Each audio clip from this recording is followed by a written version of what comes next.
जय श्री कृष्णा, राधे राधे। आप सभी का बहुत बहुत स्वागत है कृष्णा भक्ति चैनल पर। नमस्कार दोस्तों, आज की वीडियो में हम बात करेंगे सावन मास का 11वां अध्याय। कथा को जरूर श्रवण कीजिएगा। इसको सुनने से सभी कष्ट दूर होते हैं और सभी मनोकामनाएं पूर्ण होती हैं। आपको प्रत्येक दिन का सावन महीने का अध्याय प्रत्येक दिन का आपको चैनल पर मिल जाएगा, जरूर श्रवण कीजिएगा। रोटक तथा उदुम्बर व्रत का वर्णन 11वां अध्याय। संत कुमार बोले, हे देव, श्रावण मास के वारों के सभी व्रतों को मैंने आपसे सुना, किंतु आपके वचनामृत का पान करके मेरी तृप्ति नहीं हो रही है। हे प्रभु, श्रावण के समान अन्य कोई मास नहीं है, ऐसा मुझे प्रतीत होता है। आप तिथियों का महत्व बताइए। ईश्वर बोले, हे संत कुमार, मासों में कार्तिक मास सर्वश्रेष्ठ है, उससे भी श्रेष्ठ माघ कहा गया है, और उस माघ से भी श्रेष्ठ वैशाख है, और उससे भी श्रेष्ठ मार्गशीर्ष है, जो हरि को अत्यंत प्रिय है। विषव रूप भगवान से उत्पन्न होने से ये चारों मास मुझे प्रिय है, किंतु 12 मासों में श्रवण तो साक्षात शिव का रूप है। हे संत कुमार, श्रावण मास में सभी तिथियां व्रत युक्त हैं, फिर भी मैं उनमें प्रधान रूप से कुछ उत्तम तिथियों को आपको बता रहा हूँ। सर्वप्रथम मैं तिथि तथा वार से मिश्रित व्रत आपको बताता हूँ। श्रावण मास में जब प्रतिपदा तिथि में सोमवार हो तो उस महीने में 5 सोमवार पड़ते हैं। उस श्रावण मास में मनुष्यों को रोटक नामक व्रत करना चाहिए। यह रोटक नामक व्रत 3.5 महीने का भी होता है। यह लक्ष्मी की वृद्धि करने वाला तथा सभी मनोरथों की सिद्धि करने वाला है। हे मुने, मैं उसका विधान बताऊंगा, आप सावधान होकर सुनिए।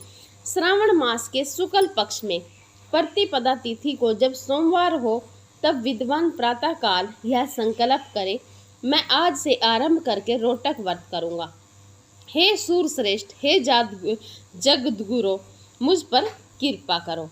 उसके बाद अखंडित बिल्वपत्रों, तुलसी दलों, नीलोत्पल कमल पुष्पों, उस ऋतु तथा काल में होने वाले नानाविध अन्य सुंदर पुष्पों, धूप दीप निवेद, नाना प्रकार से फलों से शूलधारी महादेव की पूजा करनी चाहिए। विशेष रूप से रोटकों का प्रधान निवेद अर्पित करना चाहिए। पुरुष के आहार प्रमाण के समान 5 रोटक बनाने चाहिए। बुद्धिमान को चाहिए उनमें से 2 रोटक ब्राह्मणों को दे, 2 रोटक का स्वयं भोजन करे, 1 रोटक देवता को नैवेद्य के रूप में अर्पित करे। बुद्धिमान को चाहिए कि शेष पूजा करने के अनंतर अर्घ प्रदान करे। केला, नारियल, जम्बीरी, नींबू, बीज पूरक खजूर, ककड़ी, दाख, नारंगी, बिजोरा नींबू, अखरोट, अनार तथा अन्य और जो भी ऋतु में होने वाले फल हों, वे सब अर्घदान में प्रस्त हों। उस अर्घदान का फल सुनिए।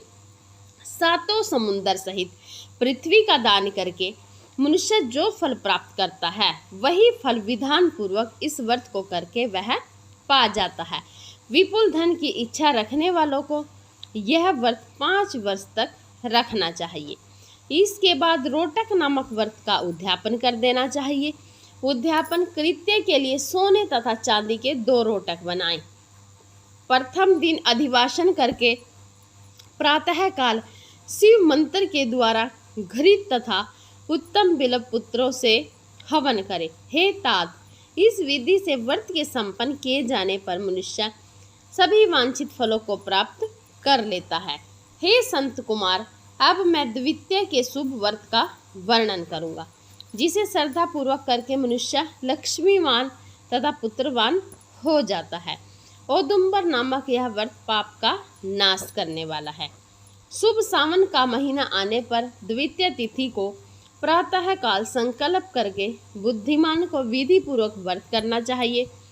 इस व्रत को करने वाला स्त्री हो या पुरुष, वह सभी संपदाओं का पात्र हो जाता है।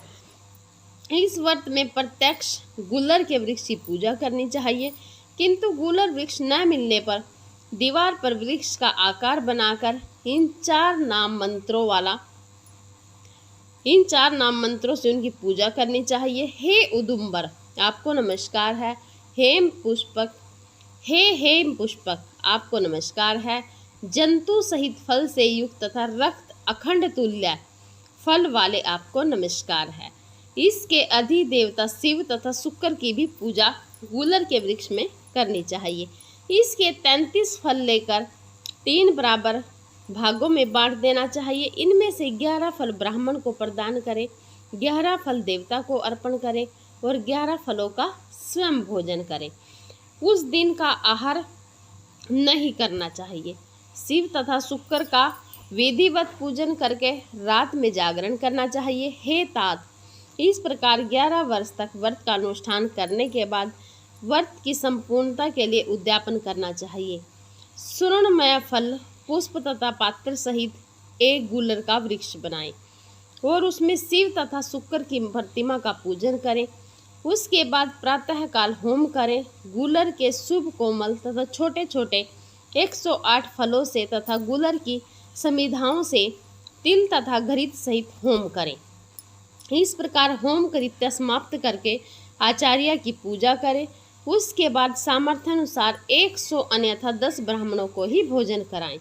हे वत्स, इस प्रकार व्रत किए जाने पर जो फल होता है उसे सुनिए। जिस प्रकार यह गूलर का वृक्ष बहुत जंत युक्त फलों वाला होता है, उसी प्रकार व्रत करता भी अनेक पुत्रों वाला होता है और उसके वंश की वृद्धि होती है। यह व्रत करने वाला सुवर्णमय पुष्पों से युक्त वृक्ष की भांति लक्ष्मीप्रद हो जाता है। हे संत कुमार, आज तक मैंने किसी को भी यह व्रत नहीं बताया था। गोपनीय से गोपनीय इस व्रत को मैंने आपके समक्ष कहा है।